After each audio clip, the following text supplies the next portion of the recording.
কটা যোৱাৰ ভয়ত কথা নকবানে? উচিতেই কোৱা বা অনুচিত কথা কোৱা তিৰোতাবোৰ এনেও নাক কাটি। বঁটা পোৱা কথাবোৰ কেনেকুৱা? কোনখন সমাজৰ শিলমোহৰ থাকে সেই চাৰ্টিফিকেটৰ তলত? মুলুকাৰ ঘৈণীয়েকে তোমাক চাৰ্টিফিকেট দিলেই যেনিবা, তাৰে কি ঘটিটো কৰিবা? মগুমাহৰ মেলত পালাই যেনিবা শ্ৰেষ্ঠ বোৱাৰীৰ খিতাপ, তাৰে কি মূৰটো কৰিবা? সমাজক ভয় নেখাবা, অহেতুক বিধান প্ৰৱৰ্তন সমাজৰ স্বভাৱ। সমাজ বুলি সমাজক তুমি ৰেহাই দিলেও সমাজে তোমাক ৰেহাই নিদিয়ে।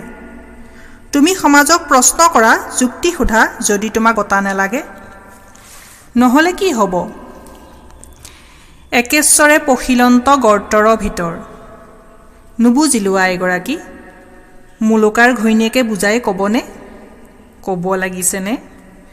কৃষ্ণই এক চৰ মাৰি দিলে গাঁতৰ ভিতৰ পালেগৈ। বোলো মুলুকাৰ ঘৈণীয়েক জিন্দাবাদ। মই মুলুকাৰ ঘৈণী হ'ব নোৱাৰিলোঁ।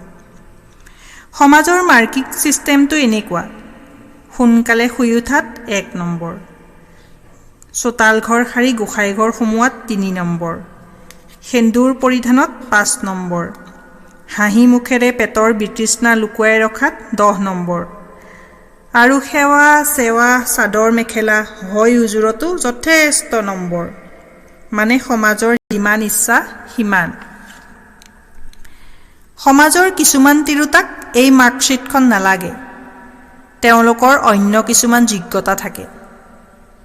শ্ৰীমন্ত শংকৰ বুলি আটাইতকৈ চুটি প্ৰাৰ্থনাটো জপ কৰি আজৰি হোৱাৰ বাদেও তেওঁলোকৰ আন কাম থাকে। কীৰ্তন দশমক ছেমিনাৰৰ মেজলৈ এওঁলোকে নিব পাৰে। নাক কাটি বাবে প্ৰশ্ন কৰিব, উত্তৰ দিব আৰু প্ৰতিষ্ঠা কৰিব জানে।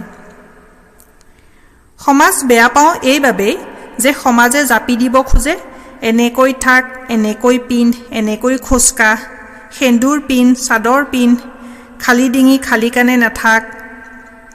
সমাজৰ এইবোৰ মোহতাক ক্ষমা কৰি সেয়ে মই সমাজ বৰ্জন কৰিছোঁ। মোক বঁটা বাহন খিতাপ একোকে নেলাগে, মোৰ ভোক নাই।